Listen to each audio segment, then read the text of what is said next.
Good morning YouTubians, it's Comics Ghost. It's Monday, it's a Blu-ray release day. I'm on the Hove Lawns on the south coast. Going to head up to Churchill Square in just a second to see what's out in HMV. Not a lot out on this Blu-ray hunting Monday, maybe 10 titles in total. I'm after 2, but I did get a couple in the post as well, so quite a bit to show you at the end, and what I picked up at ComicCon. Thanks to everybody that watched that video, really appreciate it. So let's head up to the town now, and despite it being a beautiful day and already like 20 degrees, I'm going to get myself a nice hot coffee from somewhere, you know the line, and then I'll take you home and show you what I picked up. I'll see you all in a bit. So this is Hove Lawns, and you can see the grass is turning brown. It's not rained for quite some time, and it's going to be a scorcher today. The grassed areas of the lawns cover a distance of around 1.4 miles, give or take, and the walkway, which I will show you in just a second, stretches well over the 10-mile mark. It's very wide, and it's got restricted access to bikes as well, so you can walk along that without fear of being hit by a speeding cyclist. There are a number of cycle lanes, so everyone's covered for in that respect. In fact, you can see a couple of cyclists going past right now at the top there by the cars. This is the promenade. You can see it's very wide, caters for a lot of people. You can also have fun runs and marathons down here on the grass. They do hold concerts and various venues, including the food show and the occasional open air cinema night, and you also get some of the events on the Fringe Festival held here as well. So in the summer this can get extremely busy, but there are a few cafes dotted around and public toilets, which is always a good thing. So today's coffee shop shout out is to a channel called Right Cinemas. It's a man from the UK, doesn't restrict himself to a single format. He collects everything from VHS to 4K and everything in between. He's not posted a video for a while because of personal reasons, but he dropped a video recently marking his return. Great news, because he's building a movie room just like I am, and his channel pickups are something to be experienced. So go and check out his channel, including his previous videos.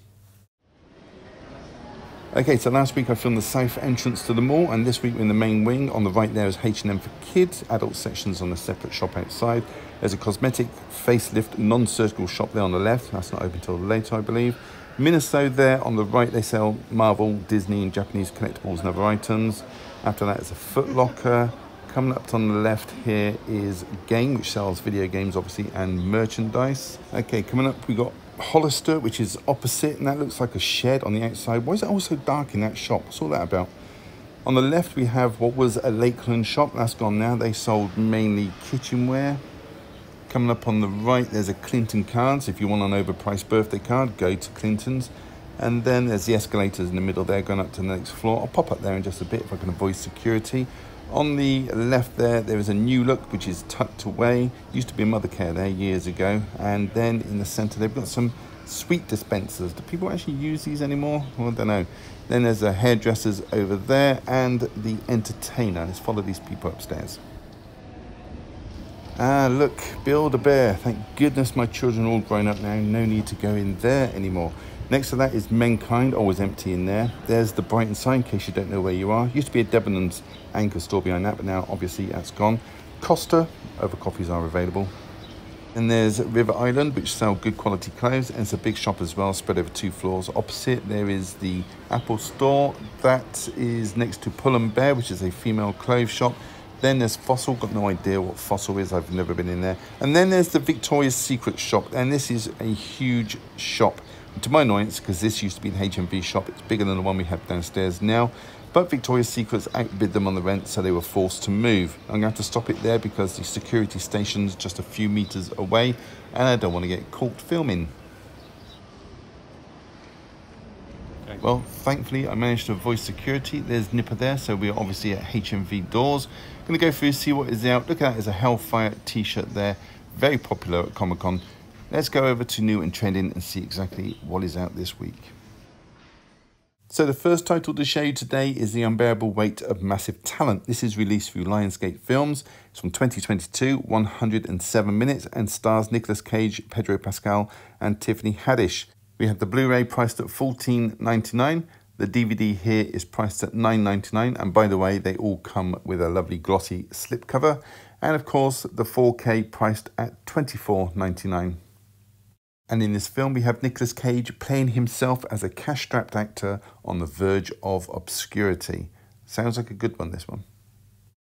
Next is a documentary, The Beatles Get Back. It's a digipack collector set from Disney Buena Vista from 2021 with a runtime of 468 minutes. It's directed by Peter Jackson and stars John Lennon, Paul McCartney, George Harrison, Ringo Starr, as well as Yoko Ono.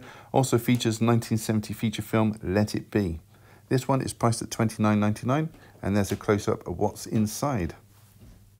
Over in the television section now, and we have a Paramount Pictures release of Star Trek Lower Decks. This is season 2. This is available on DVD as well. It's from 2021. Has a total runtime of 254 minutes. Comes with a lovely slipcover, and the Blu-ray is priced at $19.99. There's no 4K for this one today, but as I said, here is a DVD also with the slipcover, priced at $14.99, just a $5 cheaper. Next is a Dazzler Media release of The Rising. This is from 2022. This is season 1 with a runtime of 360 minutes. And it's about a girl called Neve Kelly, played by Clara Ruggard, who discovers that she's in fact dead, but she decides to find her killer from beyond the grave. This is $26.99.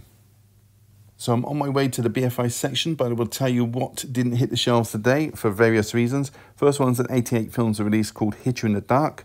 Then there was a Curzon Films release called Compartment Number 6.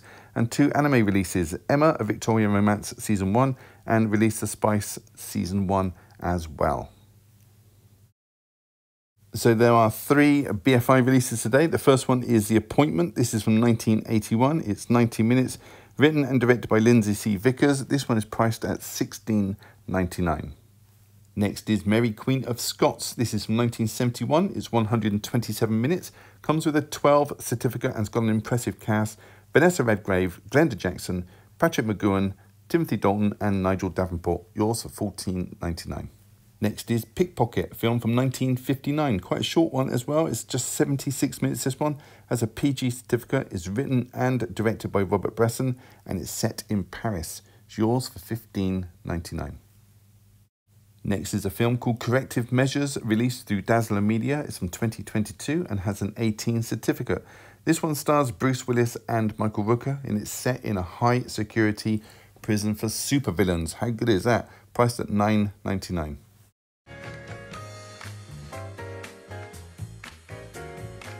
Hey everybody, welcome back. 4 movies to show you, as well as the stuff I picked up from ComicCon, so stick around to the end or you might miss something. Going to crack on immediately. Okay, first title to show you today, and by the way, I am so happy this has got a UK release. Corrective Measures. For the past 10 Bruce Willis films, I've had to import them from other countries like Germany, America and Australia, but this has got a UK release, so great. I don't have to wait for them to come from overseas. I'm actually still waiting on a couple of titles I ordered like 6 weeks ago. So anyway, Corrective Measures. This is a science fiction action movie from this year which stars Bruce Willis as Julius Loeb. He's an inmate in a prison built for supervillains, so you might know this is based on a graphic novel by Grant Chastain. This also features Michael Rooker, who is a very underrated actor in my opinion. He's been in some great films over the years, such as Bone Collector, good film with Denzel Washington, The Sixth Day with Arnold Schwarzenegger, Cliffhanger with Stallone, Tombstone, and more recently he played Yondu in Guardians of the Galaxy. But in this he is Warden Devlin, who is a corrupt man who just wants to know where Julius has stashed away his fortune. Unfortunately for him, Julius has the ability to control people's minds, so thankful he'll ever see the cash. On a side note, this is Bruce's 7th to last film, has a runtime of 107 minutes. Let's take a look inside. So the disc has the same image that is on the front cover. So that is Corrective Measures. Next, another Bruce Willis film is Gasoline Alley, a murder mystery from this year, and this is an Australian import. Bruce is playing Detective Freeman, who's teamed up with Detective Vargas, played by Luke Wilson, and they're investigating the murder of 4 prostitutes. Their main suspect is Jimmy Jane, played by Devon Sauer, and it really is his film. He's an ex-con who was the last person seen with one of the victims, and that was Star, played by Irina Antonenko. She's actually Miss Russia in 2010, and she was also in the Russian sci-fi film Darkest Hour. That's a good movie. Anyway, directed by Edward John Drake, who's directed Bruce before, a few times actually, Cosmic Sin, Apex and American Siege. Talking of which, there's a movie being made within this film, and it's actually American Siege, I kid you not. It's not a bad film. Devon's pretty good as a lead actor. You'll probably know him as a teenager from the first and best Final Destination film. He predicted the plane crash. He's also in the Eminem video Stan. Good to see he's still acting. Bruce, given his condition, doesn't give a lot and isn't sort of very vocal on this. He says like 1 or 2 words at a time, but you know what? That's fine with me. I'm in it for Bruce. He's earned my respect. It's got a runtime of 1 hour 37 minutes. Take a look inside. So inside Gasoline Alley, there's just a very plain see-through disc. So that was Gasoline Alley. Next title to show you is the S&A Comedies, which feature Charlie Chaplin. This 2-disc BFI set was made when Chaplin signed a 1-year deal with S&A Studios. The S&A come from the initials of the two founders. You've got George K. Spohr, who was the money in the management, and you have G.M. Anderson, who was the first on-screen cowboy known as Bronco Billy. Two men put the company together in 1907. The year after, 1908, they actually made the very first screen version of A Christmas Carol. But in 1914, they signed Chaplin on $1,250 per week with a $10,000 bonus, which was a very good deal for S&A. In fact, the company shortly folded after his contract ended in 1918. This contains 14 films, plus His Regeneration, which he only makes a brief appearance, and Triple Trouble, which S&A pieced together unused footage from previous projects and released 2 years after he left the company. So it's not a true Chaplin film. It's got a runtime of 402 minutes. So I do have quite a few Chaplin sets in my collection. This one I'm showing you today covers February 1915 through to May 1916, and the Mutual Comedies cover May 1916 through to October 1917, and then this big box set here covers 1921 through to 1959. So there's still 36 titles from his time at Keystone Studios that we're waiting to get released when he was with Max Sennett. Anyway, take a look inside. So like I previously mentioned, this contains 2 Blu-ray discs. So on the reverse of the cover you have some titles that are also available from BFI, and there is a 26-page booklet. So that was Charlie Chaplin, the S&A Comedies. Next and last is The Unbearable Weight of Massive Talent. What a great title that is. Stars the one and only Nick Cage as Nick Cage. Yes, he's actually starting to play himself now. Then again, who better to do it than Nick Cage? Now his career is heading down the toilet. I'm talking about the plot, not reality. I'm actually a big fan of his work. Do have most of his films in my collection. Now his life is on a downward spiral. His ex-wife in the film, by the way, is played by Demi Moore, who was married to Bruce Willis in the films I showed you earlier. It's all connected people, and she's an actress I absolutely adore. So anyway, he decides he's going to retire because work's starting to dry up, but he's offered $1 million to attend a birthday party as guest of honor. Host is Javi, played by Pedro Pascal, who is another very good actor. He's actually a super fan, and he has a room dedicated to Nick Cage. But the CIA are convinced that he's kidnapped a politician's daughter, and Nick gets roped into the whole thing. I won't say anything more than that, but it is an action comedy that actually had a theatrical release, which is great news for Nick. His films lately have been going straight to Blu-ray and DVD, so a theatrical release is a good sign. Alright, it didn't recoup the whole budget, but word of mouth is getting out, and this film has legs, so hopefully physical sales will help out there. It's got a runtime of 107 minutes. Let's take a look inside. So the slip and the cover are exactly the same. There's a pamphlet for Stars Play, and the front cover image is carried onto the disc. So that is The Unbearable Weight of Massive Talent.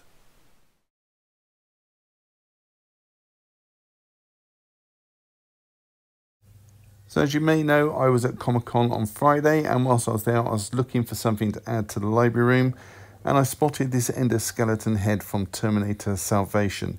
I've got to say, it's not in the best of conditions. It didn't come with a box. There was a little bit of wear and tear to it.